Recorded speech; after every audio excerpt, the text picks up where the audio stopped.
você que é membro, cumpre fielmente as suas obrigações, por você que é visitante, por você que tem um apreço especial por essa igreja que está aqui nessa noite. Deus abençoe a sua vida em nome de Jesus. Evangelho de João, glórias ao nome do Senhor. Glória a Deus e o aleluia tem que continuar. Aleluia! O louvor acabou, mas os equipes continuam adorando, né? Evangelho de João, capítulo 4. Glória a Deus. Aleluia! Louvado seja o nome do Senhor. Aleluia! Capítulo 39. Oh, Deus maravilhoso.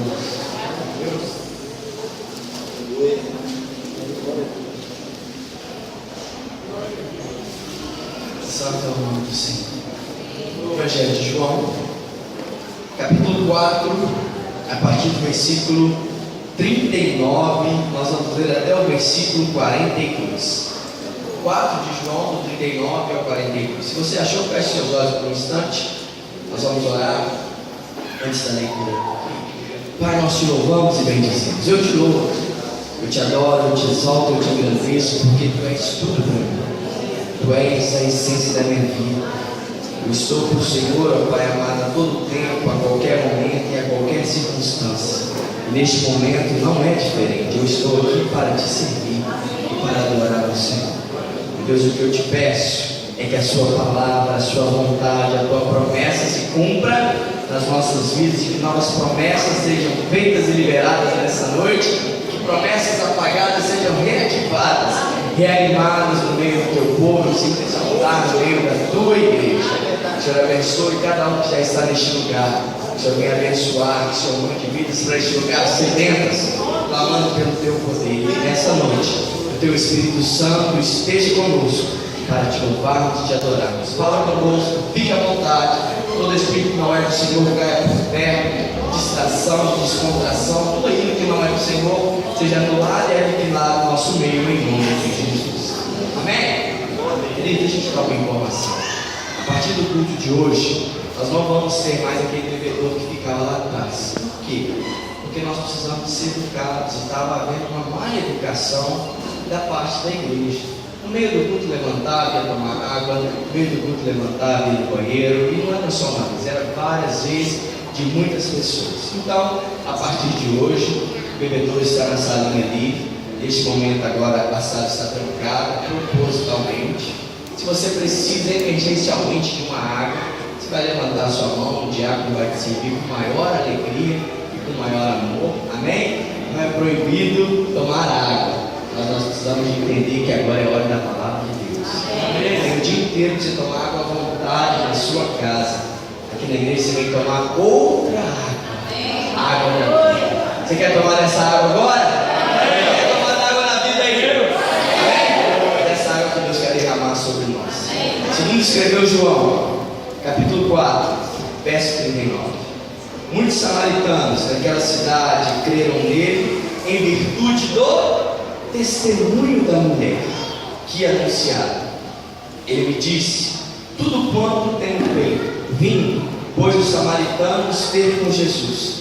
Pediam-me que permanecesse com eles, e ficou por ali 2 dias. Muitos outros creram nele por causa da sua palavra. E diziam à mulher: já agora não é pelo que disseste a nós que cremos, mas porque nós mesmos temos ouvido e sabemos que ele é verdadeiramente o Salvador. Você sente nesse lugar, em nome de Jesus. Deus tem água viva para mim e para você nessa noite. Amém? Amém. Eu quero chegar no final desta mensagem nesse texto. Mas eu não consigo, eu não tenho como, e Deus não me permite nessa noite simplesmente entrar nesse texto sem antes te apresentar um contexto que compõe esse texto maravilhoso que nós lemos. Aqui fala de uma mulher, aqui fala de alguns homens, e aqui também fala de Jesus. Talvez você conheça esse texto, e talvez você não conheça esse texto. Mas aqui, no capítulo 4 do Evangelho de João, a palavra central é água. Se você ler todo o capítulo e perceber todo o contexto, você vai ver que a palavra central é água. E água tem muito a ver com o que nós estamos vivendo nesses nossos dias. Como tem faltado água. Todos nós estamos sofrendo com isso. Na igreja faz calor, mas na sua casa também faz calor, no seu trabalho também faz calor, na rua por onde você anda também faz calor, dentro do seu carro provavelmente também faz calor. Em todos os lugares nós estamos sentindo muito calor. E essa semana eu ouvi uma palavra, e essa palavra me despertou a estudar e a procurar e proclamar essa mensagem ao seu coração. E é isso que eu quero fazer nesta noite. E então nós entendemos que o capítulo 4 de João, a sua origem, ela é a água. E a Bíblia fala que Jesus ele estava em uma região, na verdade, ele estava numa região no estado antigo. Nós sabemos que na nação de Israel existe duas cidades, a cidade nova e a cidade velha. E antes de houver essa distinção, Jesus estava na cidade que hoje é conhecida como cidade antiga. Na verdade era uma província romana, nós todos hoje conhecemos como Palestina. Jesus estava naquela cidade e num determinado momento Jesus disse que ele precisava de mudar de região. Ele precisava de passar para uma outra cidade chamada Samaria. Qual era o nome da cidade? Samaria. Fala mais uma vez. Samaria. E aí começa a primeira grande objeção em Jesus estar indo ao propósito que Deus tinha para ele. Por quê? Porque Samaria era um lugar que não era qualquer lugar. Samaria era um lugar onde não era habitado por qualquer pessoa. A Bíblia fala de muitas vezes. Quem já ouviu falar de Samaria? Samaria era um território que era proibido para o judeu. Todo judeu ele não poderia entrar em Samaria. Era um lugar proibido. E daqui a pouco nós vamos entender melhor sobre isso. E então Jesus não podia estar naquele instante. Ele não podia passar, ir para onde Deus tinha mandado ele ir, porque ele precisava de passar por uma cidade chamada Samaria. Existia uma desavença, existia uma briga, uma guerra nos dias de Jesus. E automaticamente os discípulos, ao ver que Jesus iria passar por Samaria, os corações deles fecham. E eles pensam: como? Jesus, judeu. Nós, discípulos judeus, como nós iremos passar por Samaria? O mestre enlouqueceu. Será que ele esqueceu? O que é que está acontecendo? Os samaritanos eles não se davam com o judeu. Todo o relacionamento, todas as fronteiras, todos os caminhos, todo o fator que o ligava, toda a irmandade já havia sido rompida há muitos anos. Eles não se davam de forma nenhuma, de nenhum jeito. Não era porque um não queria, é porque um povo não aceitava o outro e vice-versa. Eles não se davam. Fala para o irmão que está do seu lado. Os judeus não combinavam com os samaritanos. Eles não se davam. Porém, tinha uma questão que era pior do que eles serem inimigos. Eles cultuavam o mesmo Deus. Peraí. Se os judeus não combinavam com os samaritanos, então teoricamente eles teriam que adorar deuses diferentes, porque eles não se davam, isso acontecia. Mas no caso deles não, eles adoravam ao mesmo Deus. Tanto os judeus diziam que adoravam ao Deus Todo-Poderoso, tanto os samaritanos diziam que adoravam ao Deus Todo-Poderoso. E Jesus, no meio de todo esse contexto, você começa a iniciar a sua viagem na sua mente, ele diz para os discípulos: nós precisamos ir para Samaria. Querido, o propósito da nossa vida ele tem que ser cumprido a qualquer dificuldade e sob qualquer objeção. Se o Senhor falar para mim e para você que nós temos que ir para lá, ainda que seja muito difícil, nós temos que ir para lá. E se quando nós chegarmos lá, o Senhor falar: você vai ter que voltar para onde você veio, ainda que nós venhamos anular todo o nosso esforço, nós temos que anular e voltar para onde o Senhor quer que nós venhamos estar. Isso é ter uma vida com princípios na palavra de Deus. Existia uma guerra muito forte entre esses dois povos, e por isso todos os discípulos estavam muito preocupados em saber por que Jesus estava querendo ir ali. Na verdade, nada mais era do que o propósito de Deus na vida deles. Ele começa dizendo: eu preciso ir para Samaria. E aí começa o problema dessa viagem. É engraçado, porque muitas vezes nós pensamos que as viagens falava, eu vou para ali, estou indo, todo mundo ia atrás dele, acontecia. Mas se você for estudar a narrativa, o contexto da palavra de Deus, você vai entender que não é bem assim. Sempre, para onde Jesus tinha dificuldade. Às vezes ele precisava de atravessar de uma marca para outra, e ele não tinha barco, ele tinha que arrumar um barco. Não era tão fácil assim. E para ele ir para Samaria também não foi tão fácil. E a primeira grande objeção que ele teve foi daquelas pessoas que estavam com ele. Muitas são as vezes que nós precisamos fazer algo que Deus nos ordena, e que a principal e a primeira objeção que nós temos são das pessoas que estão ao nosso lado. São aqueles que nos abraçam todos os dias, são aqueles que dizem que nos amam. Mas quando a minha vida e a sua está ligada no centro da vontade do Senhor, não há impedimento para que a palavra de Deus se cumpra na nossa vida. Meu irmão, eu e você somos seres temporais. O que eu quero dizer com isso? Nós conseguimos analisar a situação na qual nós estamos vivendo. O tempo ao qual nós vivemos se divide em três espécies, você sabe muito bem, que é o passado, que é o presente e que é o diabo. Ele olha para mim e para você, ele só tem interesse no nosso passado. As pessoas, elas olham para mim e para você, e elas nos julgam segundo o nosso presente. O carro que você tem? Onde você trabalha? Como você se veste? Você fala bem? Tem dentes bonitos? Nossa, seu cabelo está tão lindo. A roupa que você veste é de ponta, é de marca. Isso são as pessoas. Mas Deus é diferente. Deus, ele não nos olha como nós somos no nosso passado, porque ele não está preocupado com o nosso passado. Deus, ele não olha simplesmente como nós estamos hoje, porque o nosso hoje ele pode mudar a qualquer instante. Mas o nosso Deus, ele está totalmente preocupado com o futuro que ele tem para mim e para você. Que é um futuro brilhante, que é um futuro maravilhoso na presença de Deus. Nós temos que entender, meu irmão, que nenhuma circunstância pode ser maior do que o propósito de Deus nos mostrar.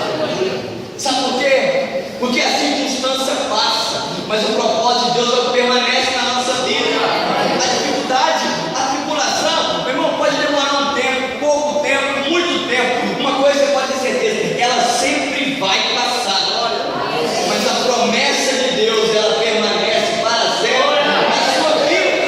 Tem promessa de Deus, você pode dar glória a Deus aí? Tem promessa de Deus, pode louvar o nome do Senhor. Aleluia.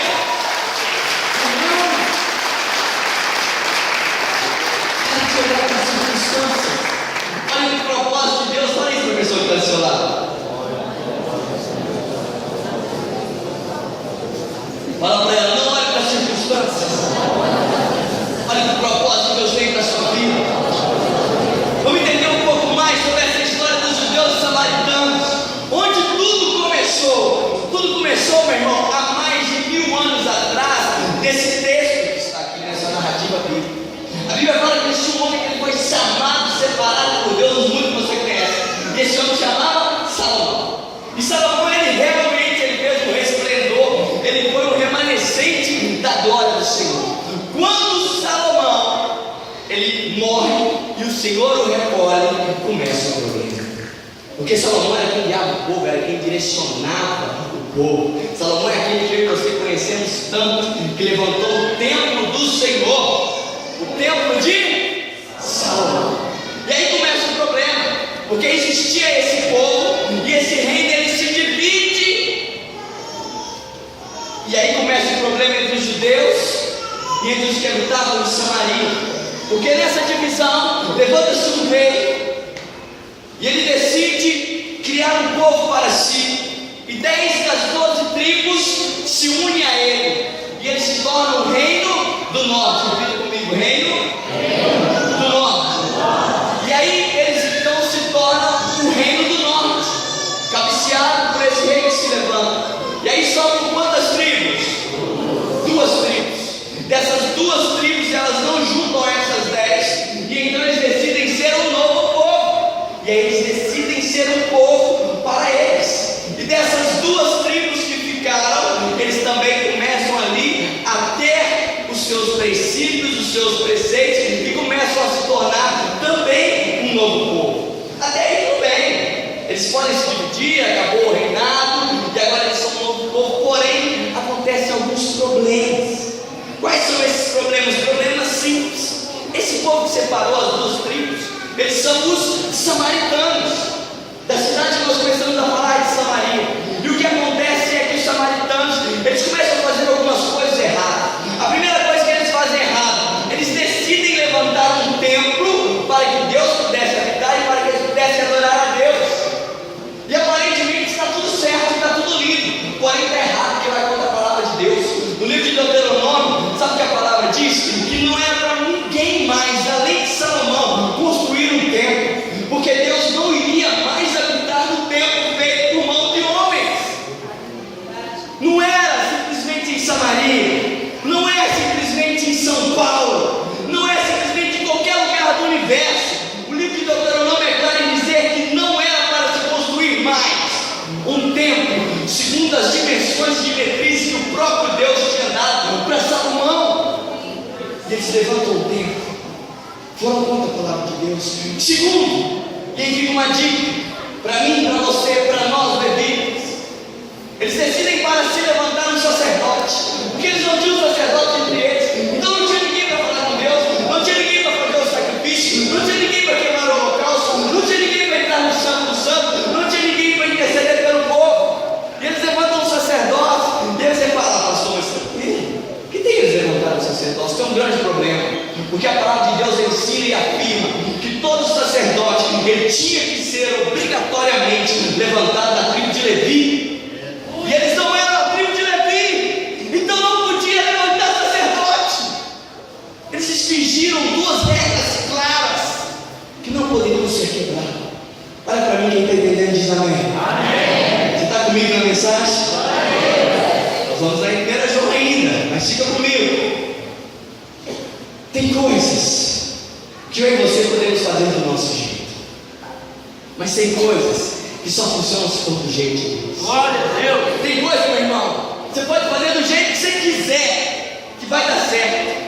E você pode fazer de qualquer forma, que vai funcionar. Mas tem coisa que só existe um meio e um jeito de funcionar. Se for o jeito, se for o meio que Deus estabeleceu. Não adianta você querer dar para o Senhor aquilo que está no seu coração, se não foi Deus que colocou no seu coração. Deus não precisa da minha esmola, nem tampouco da sua. Deus não precisa das nossas migalhas. Deus não precisa do nosso resto. E muitas são as vezes que nós escolhemos o que nós queremos dar para o Senhor, e aí existe um grande problema. Fala-se comigo: síndrome de Caim. Isso é um problema muito sério, porque Adão e Eva deram o mesmo ensinamento para Caim e para Abel. Porém, o aprendizado dos dois não foi o mesmo. Sabe o que acontece, meu irmão? O ensinamento ele é uniforme para todos nós, porque o ensinamento ele vem da palavra de Deus, o livro santo, sagrado, que nos purifica através de Jesus dos nossos pecados. Sabe qual é o problema? É que o nosso aprendizado não é o mesmo. Uns aprendem do jeito certo e outros aprendem do jeito errado. E algumas pessoas dão a Deus o que Ele pede, e outras dão a Deus o que eles querem dar. E aí, meu irmão, eu e você, nós nos tornamos quanto Caim. Talvez você já tenha coragem de perceber que você tem sido Caim. Oferece a Deus o que você quer. O que você vai fazer para Deus, meu irmão? Você tem que orar, você tem que clamar, você tem que pedir. Você está dando para qualquer pessoa, você está dando para o Deus Todo-Poderoso, Criador dos céus e da terra e da sua vida, desse arzinho que você está respirando. Quem cria é Deus. Naturalmente, para você, Deus nos criou perfeito, para o louvor da sua glória. E Satanás vem tentando tirar a perfeição de Deus sobre as nossas vidas. Meu irmão, não pode ser assim. Você tem que dar a Deus aquilo que Ele quer. Tem pessoas que falam assim: mas Deus aparentemente é muito folgado. Por que não aceitava um cordeiro de qualquer jeito? Por que não aceitava qualquer fruto? Por que tinha que ser o melhor? Porque Deus é exigente, meu irmão. Porque eu também e você somos exigentes. Quando você quer uma bênção, você pede a pior bênção ou a melhor bênção? Fala para mim. Você quer alguma coisa ruim, meu irmão? Claro que não. É claro que nós não queremos nada ruim. Se você não quer nada ruim, você acha que Deus quer alguma coisa ruim? Você acha que Deus precisa de alguma coisa ruim? Não precisa. Ele é dono de todas as coisas. Meu é o ouro, O meu também é tarde. Louvado seja o nome do Senhor. Porque Ele não depende de mim, Ele também não depende de você. Glória a Deus. Nós precisamos entender isso. Judeus e samaritanos não se falavam, porque eles entendiam que Deus era uma exclusividade deles. Aí eles falavam assim: olha, é aqui que Deus habita, é aqui que Deus age, é só aqui que Deus fala. Aí os outros falavam assim: não, é desse lado de cá que Deus está. Ali onde você está não tem Deus nenhum, Deus está aqui. Olha aqui Deus comigo, olha eu falando língua, olha eu cheio do Espírito Santo. E eles ficavam brigando assim: não, Deus está comigo. E os outros: não, Deus está aí comigo. E eles ficavam uma rixa. E qual era a rixa deles? Porque uns achavam que estava certo e os outros também achavam que estava certo. Quantas vezes você acha que nós estamos certos e de Deus nós não temos nada? Quantas são as vezes que eu e você achamos que nós estamos cheios de razão e de Deus nós não temos nada de razão, nós não temos nenhuma? Quantas são as vezes que eu e você estamos como judeus e samaritanos dentro da igreja? Não, porque aquele pastor, não, porque aquele levita, porque aquele irmão, eu falo com ele, porque eu tenho Deus, ele está no pecado. Querido, nós temos que tomar cuidado com isso. Essa pessoa que eu ouvi, ela dizia o seguinte: que existe uma palavra que define o céu. Existem muitas, mas eu concordo com ele na colocação dele. Ele fala que a palavra que define o céu é surpresa. E no princípio eu não concordei, mas depois eu concordei. Porque nós sabemos muita coisa do céu, mas tem muita coisa e a maioria que nós não sabemos. Sim ou não? Quem já foi no céu? Boa. Quem conhece alguém? Foi lá e voltou para relatar como é que é? Nós conhecemos que a palavra de Deus fala. Inspiração divina, revelação divina. Mas isso é uma surpresa. Sabe por quê? Porque muitos de nós não acreditaríamos que pessoas impuras estariam no céu. Quem aqui apostaria que o ladrão da cruz iria ser salvo? Fala para mim. Apostaríamos, irmãos. Apostaríamos qualquer um que carregou a cruz lá, que Caifás seria salvo. Mas logo o ladrão da cruz ser salvo? Querido, no céu sabe o que vai acontecer? O que vai acontecer é o seguinte: pessoas que nós achamos que não iam estar lá, vão estar lá. E pessoas que nós achamos que iam estar lá, não vão estar lá. Porque vai ter um julgamento antes que define o céu. Você pode viver uma vida inteira em santidade, mas se no final da sua vida você ser incrédulo e o Senhor te achar em falta, você pode ter certeza que você não vai entrar no reino dos céus. Por isso que nós sempre dizemos que ensinamos salvação é algo individual e que tem que ser trabalhado todos os dias. Tem gente achando, meu irmão, que céu, que Deus, que Jesus é propriedade dele, e ele faz com o céu, com Deus, com Jesus o que ele quer. Senhor, agora eu quero que o Senhor pegue essa caixa aqui e põe ela ali. Não, porque eu orei, porque eu estou jejuando, porque eu estou há 12 dias, porque eu estou no Senhor. Meu irmão, Deus não é seu funcionário, Deus não trabalha para você. Você está conseguindo entender onde eu quero chegar ou não? Tem gente que é assim, ele acha que tudo na vida dele, só porque ele é judeu, ou só porque ele é samaritano, tem que dar certo. Queridos, não é assim. Eu e você somos propriedade exclusiva de Deus. Deus não é meu, Deus não é seu, Deus é nosso. Deus é o dono de todas as coisas. Antes de você ter o desejo de ser de Deus, Deus já tinha te separado. Queridão, antes de você vir ao mundo e antes de existir ao mundo, Deus já tinha feito Jesus Cristo para poder salvar o mundo. Você tem que entender que é o dono. Ele é o dono. Ele é o dono da minha vida. Ele é o dono da sua vida. Ele é o dono da sua casa. A casa é sua porque Deus te deu o privilégio de governar. Mas que o dono é o Deus Todo-Poderoso. Então Josué no capítulo 4, versículo 24, 15, ele fala assim: porque eu e a minha casa. Ele não diz assim, porque o Senhor serve a minha casa. Ele diz, porque eu e a minha casa nós serviremos ao Senhor. Querido, nós temos que estar prontos para poder servir ao Senhor. Jesus disse para os discípulos: nós vamos para Samaria, e ponto final. Não me interessa o que está acontecendo, não me interessa a situação do momento, não me interessa o que nós estamos passando agora. Jesus, meu irmão, ele não dá ouvido aos murmuradores. Existem pessoas que são murmuradores. Ela entra na igreja murmurando, ela sai da igreja murmurando, ela vai para casa murmurando. Meu irmão, se esse é o caso de você, me perdoe, mas Jesus já não está te dando ouvido há muito tempo. Há muito tempo. Muito tempo. E eu posso dizer várias passagens bíblicas que comprovam isso. Depois do culto é só você procurar. Nós vamos estudar juntos a palavra de Deus. Muitas vezes, não são poucas, tanto no Antigo quanto no Novo Testamento, de Gênesis a Apocalipse. Deus não gostava de murmuração, atrasa a bênção. Obediência precede a bênção, traz o coração. Esses são seus Sabe, meu irmão, nós murmuramos porque nós queremos, porque a palavra de Deus nos ensina, Lucão, que quando Jesus criou o homem e a mulher no jardim do Éden, a palavra de Deus estava dentro deles, e eles viviam a palavra de Deus.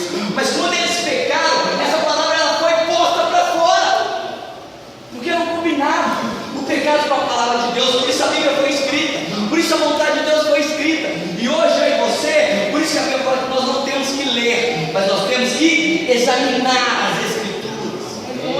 O dia que essas palavras voltarem a estar dentro de mim e dentro de você, a nossa vida vai ser outra. O que acontece é que nós recitamos versículos, mas a Bíblia não está mais dentro de nós. Querida, a Bíblia precisa voltar para dentro de você. Quantas pessoas pegaram esse folhetim que nós distribuímos aqui e estava guardado na sua casa? Está menosprezando a palavra de Deus. Fez um voto de ler a Bíblia e até hoje você nem pegou nela. Está errado, meu irmão. Me desculpa se eu estou sendo talvez muito direto com você, mas é o Espírito Santo de Deus que está falando com você. Continue me amando em Cristo Jesus. A palavra de Deus ela precisa ser pregada, ela precisa ser revelada a todo ser. Se ela está te confrontando, meu irmão, é porque ela também já me confrontou. Se ela está nos confrontando, é porque nós precisamos de mudar a cada dia. Sabe, ela precisa estar impregnada dentro de nós.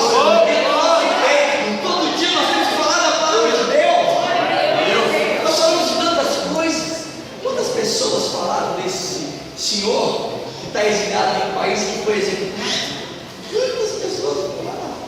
Quantas notícias do rapaz que faleceu ali, do outro que tomou 30 tiros, do outro que deu vida? Tanta notícia, tanta coisa ruim nós falamos de ouvir.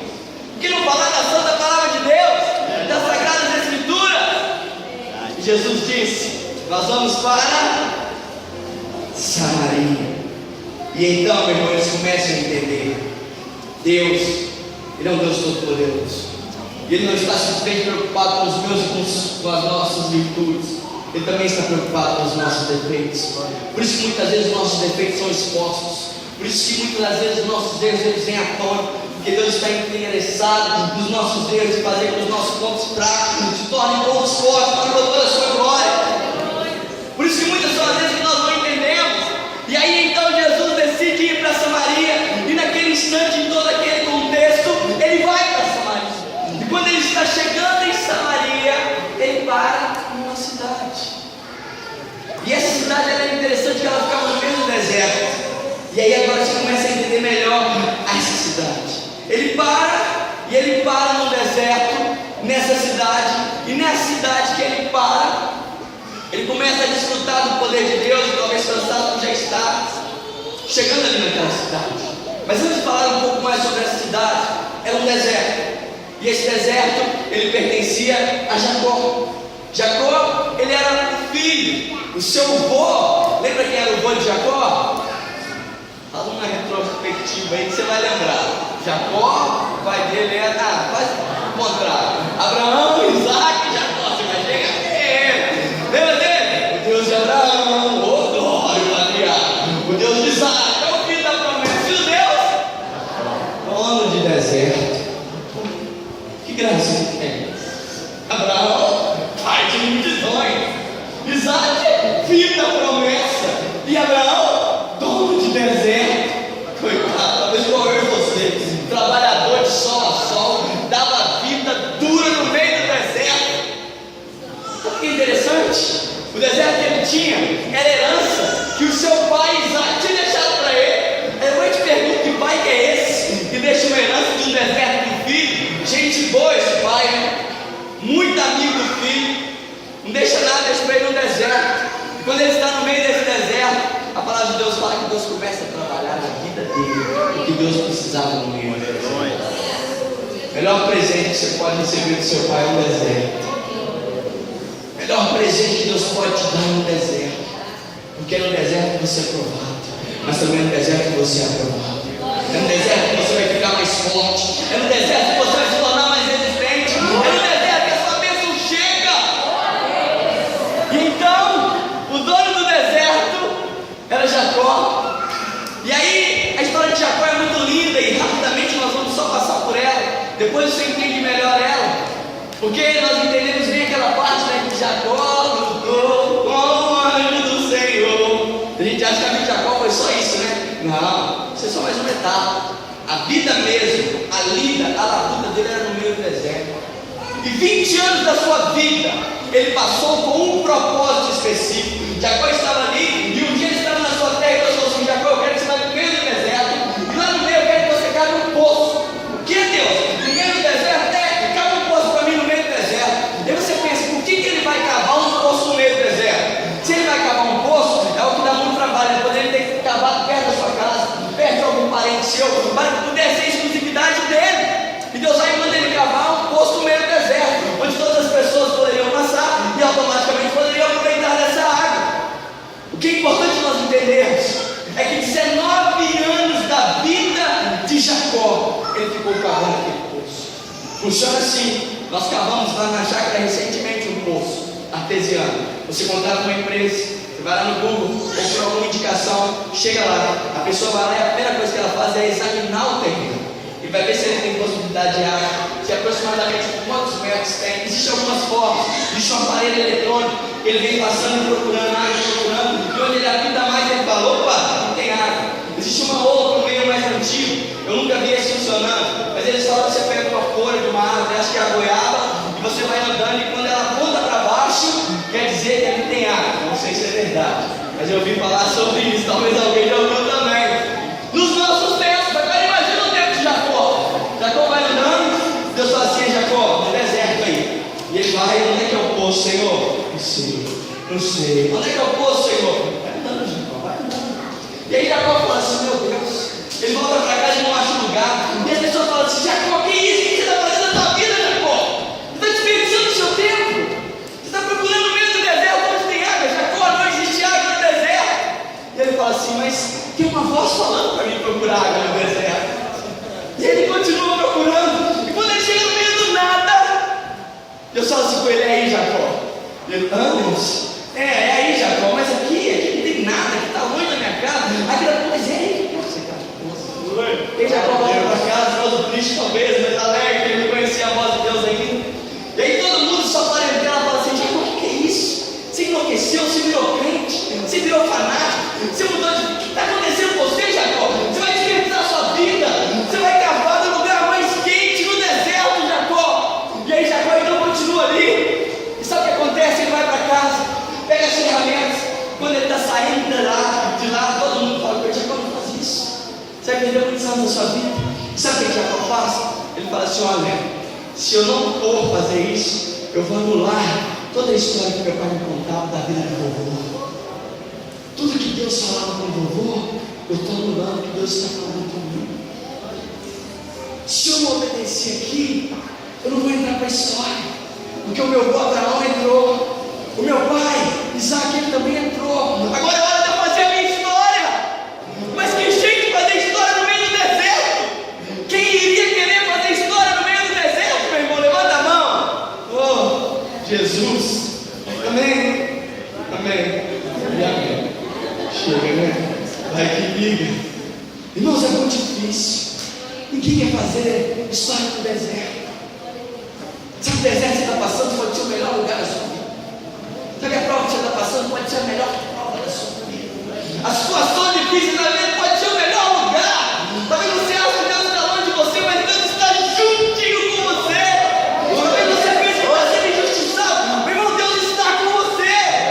E sabe o que acontece? Ele começa a cavar. Quando ele começa a cavar, eu imagino que ele começou naquele gasto todo. Levantou cedo, alimentou-se bem, e estava enxadado, embasado, picaretado, e não sei o que mais lá. Ia cavando buraco, 1 metro, 2 metros, 3 metros, e infinitamente metros, nada de água.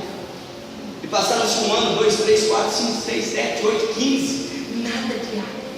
Imagina 15 anos, você dentro de um buraco, porque para você e para mim, o nosso sonho chama sonho, mas para pessoas que estão vendo, elas chamam de cova. Aquilo ali para Isaac para Jacó era um poço, mas para todo mundo era uma cova que ele estava cavando. Agora então Jacó está cavando a sua própria sepultura.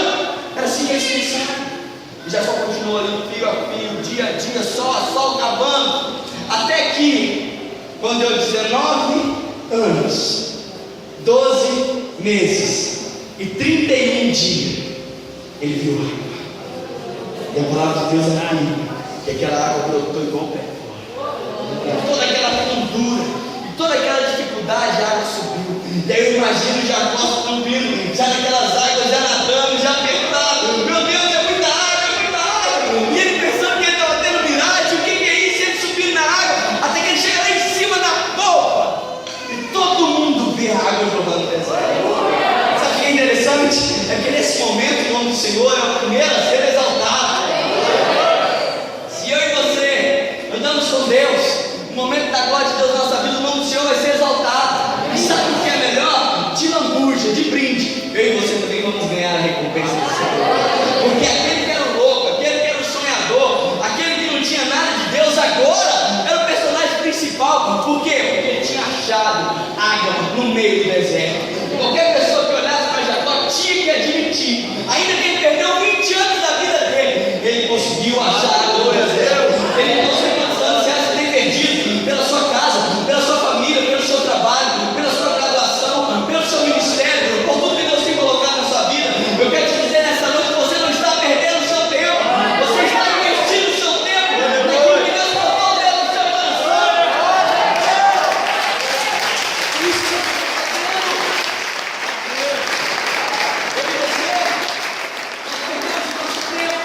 Quando nós estamos fazendo a nossa vontade, quando eu e você estamos fazendo o que nós queremos, quando a síndrome de Caim está dominando a nossa vida, nós estamos perdendo o nosso tempo.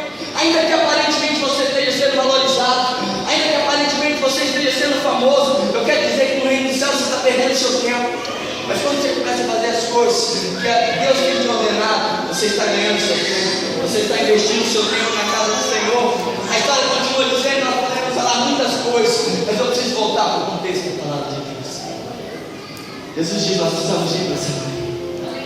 E quando ele chega lá, ele tem sede. E aonde que ele vai tomar água? Chuta onde ele vai tomar água. Estava no deserto, só tinha um lugar que tinha água. Aonde que era a água, meu irmão? No poço que Jacó tinha acabado, é lógico. Olha que tremendo. Sabe o que é mais tremendo? É que Jacó demorou 20 anos para achar água. E sabe quantos anos depois Jesus passou lá? 4.100 anos depois.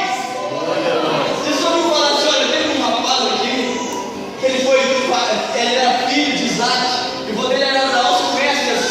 Sim, conheço. Estava lá no céu e via a vida dele toda, maravilhoso. Pois é, o filho dele cavou um poço aqui, não pode você conhecer. E Jesus então vai sentando, vai indo em direção àquele poço. E quando ele chega no poço, a primeira coisa que ele faz, leia na Bíblia que você vai achar isso.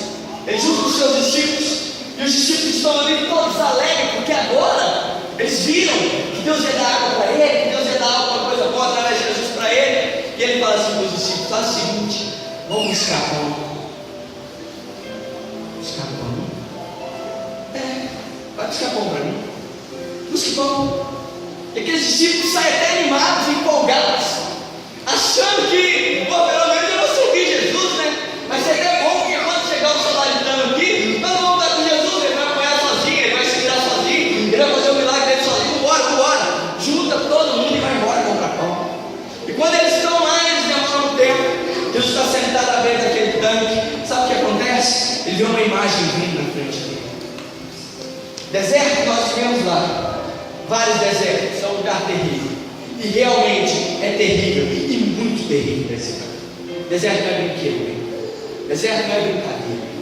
Deserto é muito sério.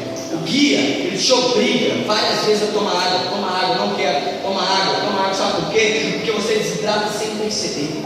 Você não percebe, não dá tempo de você ter sede.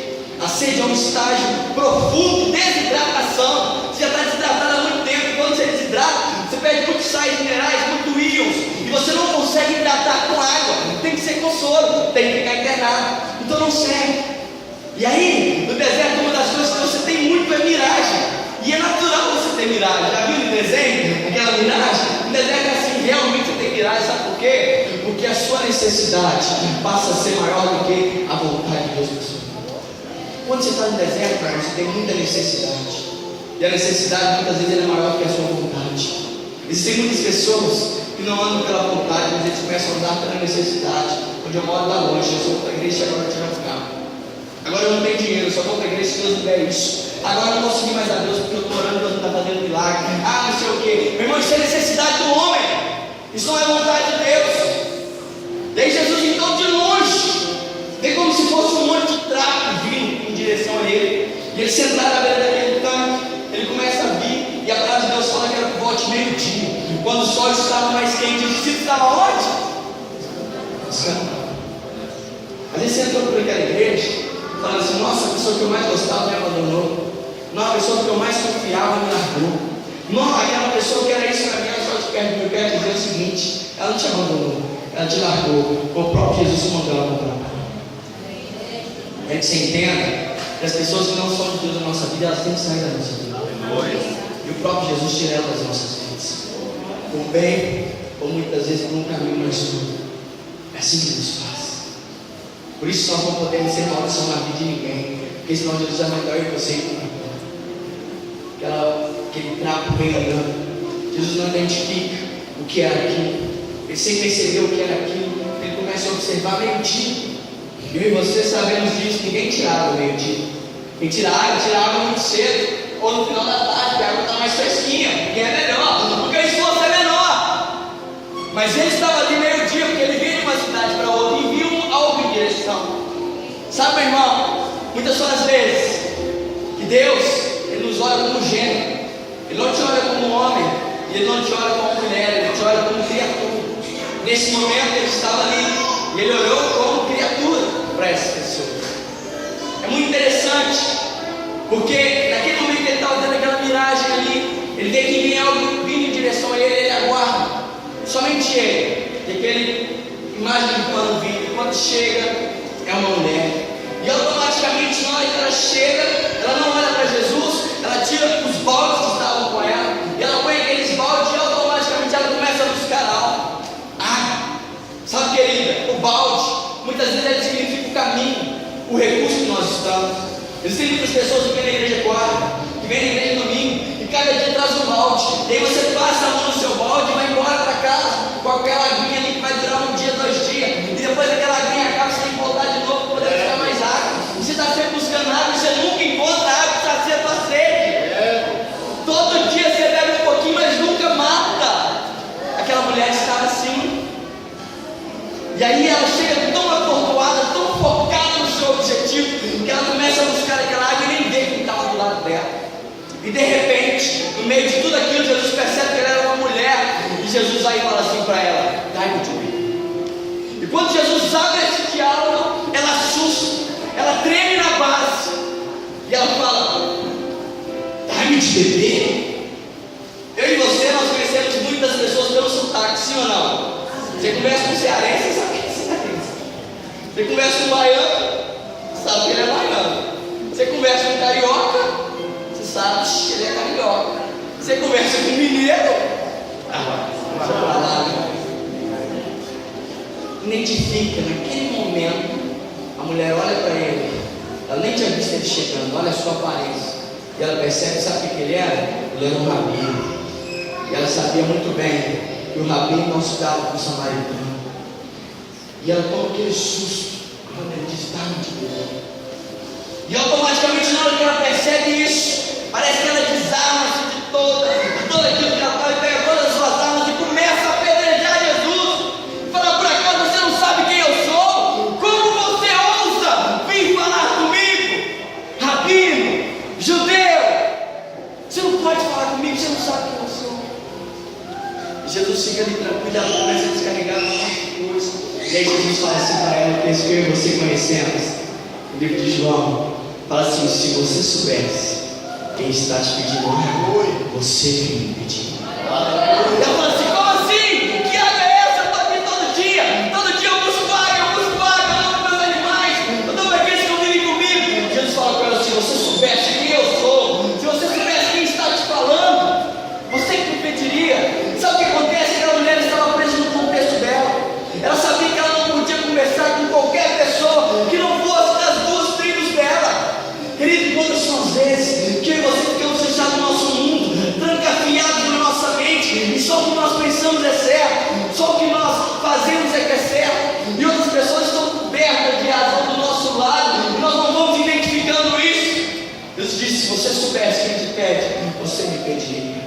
E eu creio que o Espírito Santo se apoderou daquela mulher.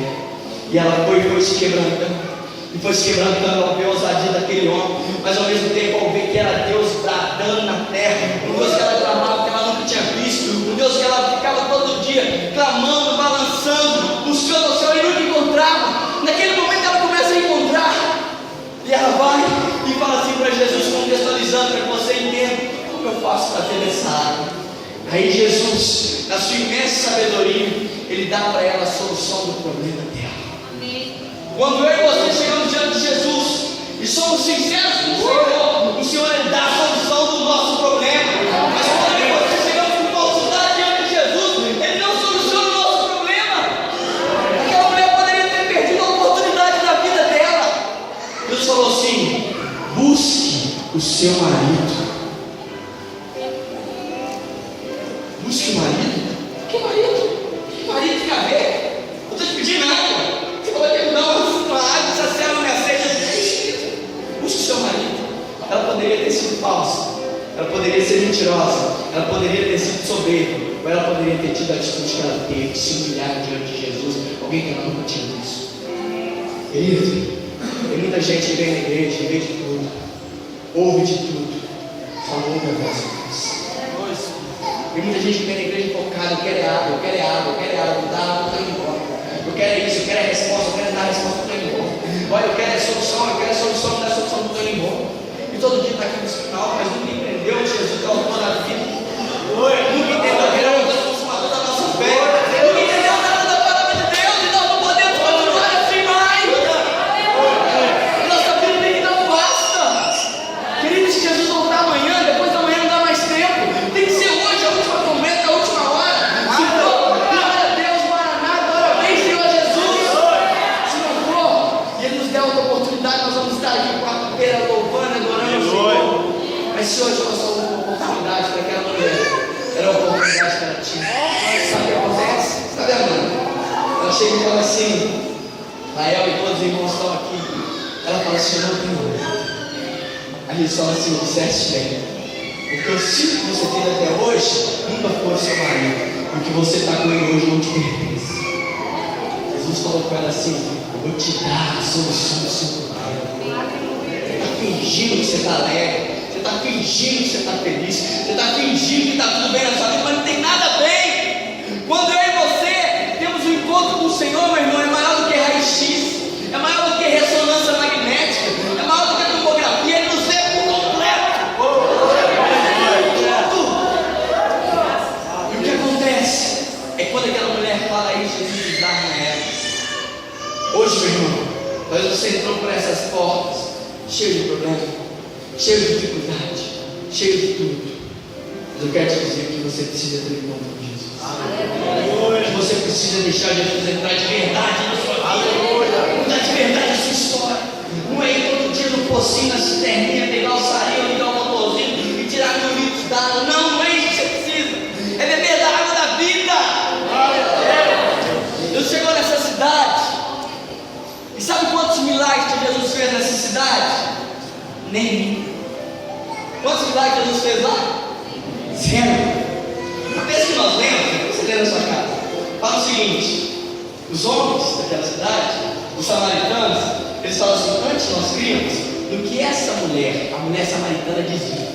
Hoje nós não cremos mais no que ela fala, porque nós estamos vendo o que esse homem, Jesus de Nazaré, o judeu rabino, tem feito no meio de nós. Sabe o que acontece, meu irmão? A pessoa que é movida por um milagre é a pessoa que não tem fé. Escuta aí que eu vou te falar isso com toda a sinceridade do meu coração. A pessoa que tem a vida abastecida por um milagre é a pessoa que não tem fé na palavra de Deus, não crê que Deus é poderoso. Ele precisa de ver o milagre. Sabe? É um momento que eu tenho que falar: aqui, ó, eu estou aqui, a minha mão furada aqui, ó, você crê que sou eu mesmo, que sou Jesus?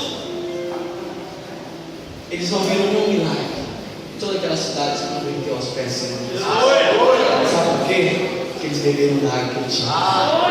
Coloque sobre os seus pés. Quer beber dessa água? Quer beber dessa água, meu irmão? Sim ou não? Levanta as suas mãos ao céu e feche seus olhos.